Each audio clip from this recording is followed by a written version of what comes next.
everybody. Welcome to Spotlight on Middle Country. My name is Lenoy Paprocki, and I'm the president of the Greater Middle Country Chamber of Commerce.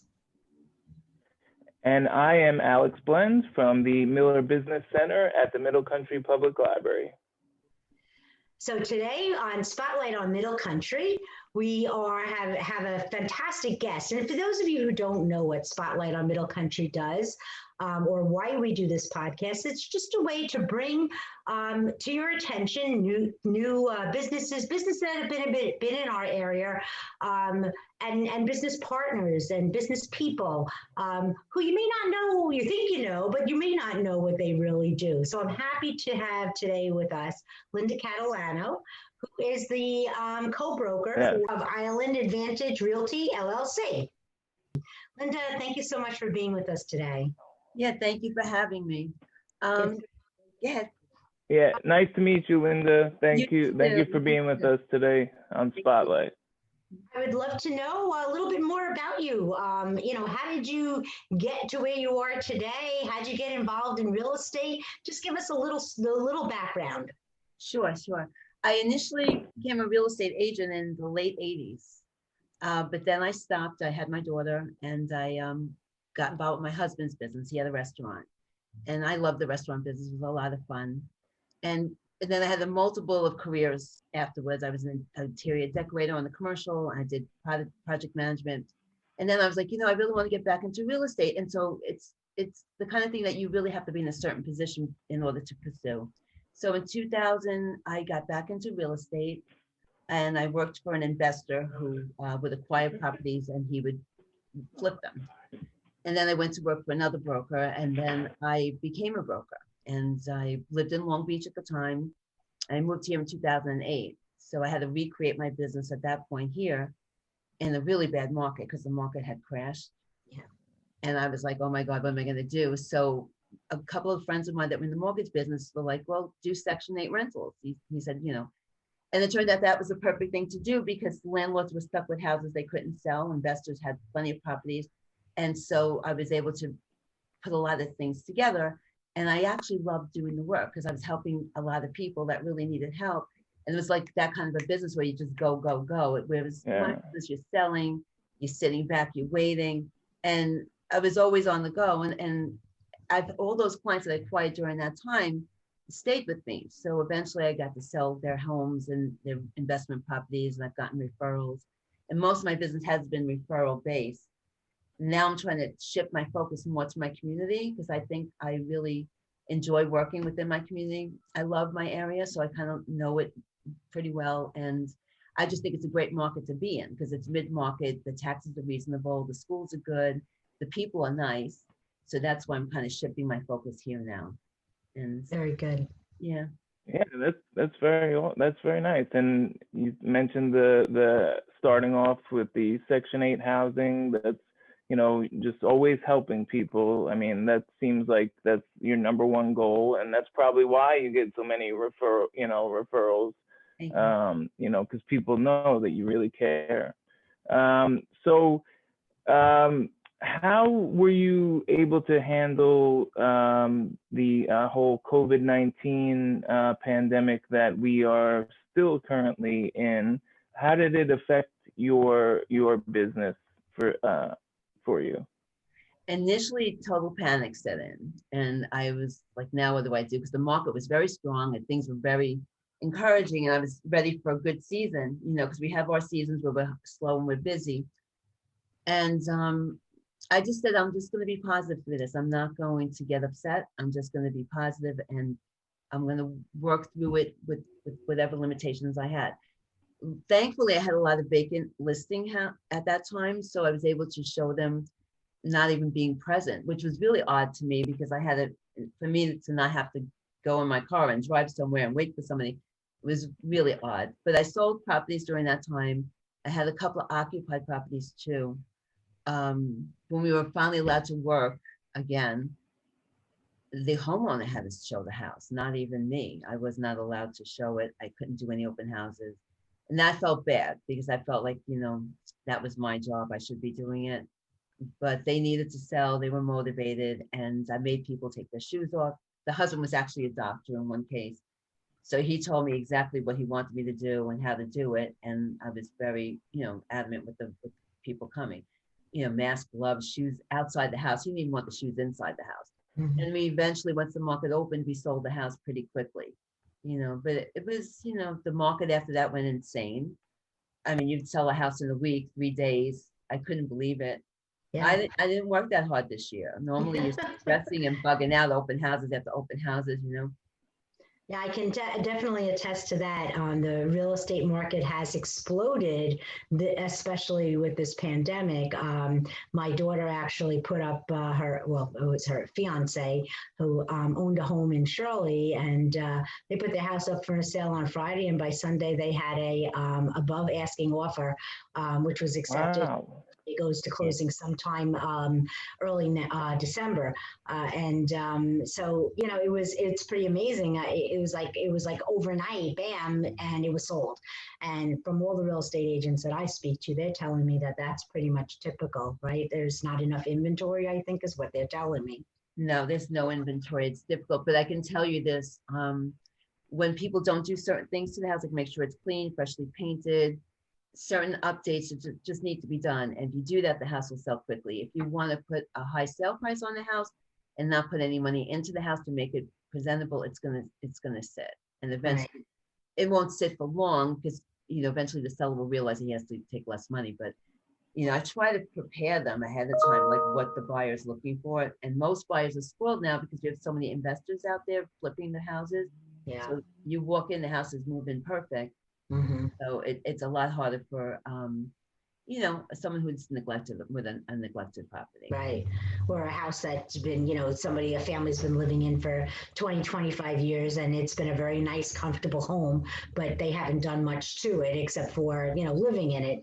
And Right. now you walk in and like you said, you have an investor who's just flipped the house and put all the brand new things into it. And at least aesthetically looks gorgeous, Right. but may not be as sound as a house that you've been living in for 20 years that you did nothing to, Right. because that house was already built, to last, so to speak. But I understand too. I mean, it's probably not part of what you do per se, Linda. But as fast as people are, looking to buy up these houses, because the houses there's not a lot up for sale. I understand there's tons of people out there looking again. Where are these people coming from?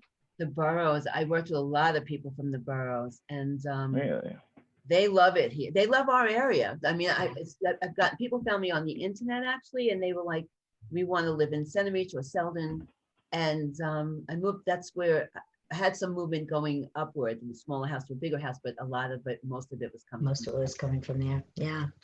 Yeah, very interesting. So I see also, I'm going to jump off of the real estate side of you, Linda, because I know there's something else that's near and dear to your heart. And I'd like you to speak a little bit about that. I understand you are the co-chair for, and I want to make sure I say this right, so the National Aging in Place Council. Can you tell us a little bit about that? Yes. I got involved with them because I work with a lot of seniors. So I became a senior real estate specialist. I got that certification, and then I got involved with them.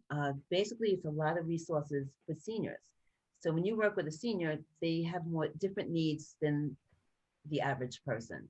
And so with that, these people are background checked. So there's no criminal background, because when you're working with seniors, you want to make sure you protect the senior, and very educated in what they do. So it's a great organization. The Long Island chapter has been around for like 14 years now, and we're probably the biggest chapter, but we're all over the country, and we do some good work. What we're finding is that we need to reach the community more with our message and just have all the information available so that people know it's there and they can take advantage of it. But it's free. I mean, it's free. The resources are free, and we could definitely kind of just guide you, and you tell me what your problem is, and I'll find you the solution. Okay. Wow. Yeah. Anything to do with somebody who's older, a senior, who you might, a family member or a senior themselves who have a problem or a question, they can call your council and get their answers. Is that correct? I mean, do you concentrate on any one particular type or a handful of different, like what is the main phone call, I guess, or inquiry that you get? sometimes people need to move out of their homes into different various living situations. So we have people that specialize in that. And of course, we're involved with, and there's so many different things available now. There's assisted living, there's rehab facilities, but it's much different than what you would think. It's like almost country club living in some cases. Right. Sometimes it's just the Medicaid part or the legal part, or it's just making your home handicap accessible, or planning for old age and retirement. So it just depends. There's even someone who teaches seniors how to use technology, getting them up to date on that. But I mean, I've had friends of mine that were going through very difficult times with both of their parents, and I felt terrible, and I was able to reach out and get the solution for them. And then everything made their life so much easier, because it's also the caregiver that needs the support, Right. probably even more so than the senior. Right. Absolutely. Lenore, I feel like that was like the perfect question to ask, because Linda was saying, was having trouble getting the word out. Well, here you are on Spotlight on Middle Country, and Great. you're getting the word out here, not only on your real estate business, but on that end as well. So That's exactly right. Thank you. Yeah, I appreciate it. I do. Yeah. I have one other question about your National Aging in Place Council. And my question is that I know a lot of family members who are being the caregiver for their aging parent. Is it something relatively new, or that people now can actually collect monies for being the caregiver within there? Because I don't think a lot of people know that, and I don't know if it's just certain states or if it's across the country, that they can care for their aging parent and get some monies reimbursed through the state. Yeah, no, I don't really know, but I think it's you're eligible for it in New York unless they've changed something. Okay. Keep changing, Great. right? Great. Great. Good to know. And maybe somebody will watch this and say, gee, never heard of such a thing. Let's call Linda. So Linda, be prepared for an influx. Yeah, that's absolutely. fine. That's fine. I mean, a lot of it I won't know, but I know people who do know, so it's fine. Yes. As long as I have the resource.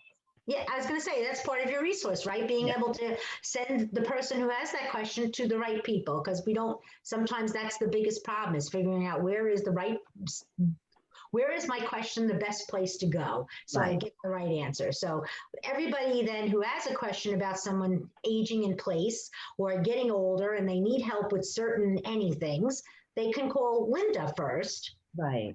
And ask the question, and Linda will then become your liaison to the right community resource to get your answer. Exactly. That's pretty cool. Yeah, thank you. Very, very cool. Yeah, that's you're playing the connector. You're the connector.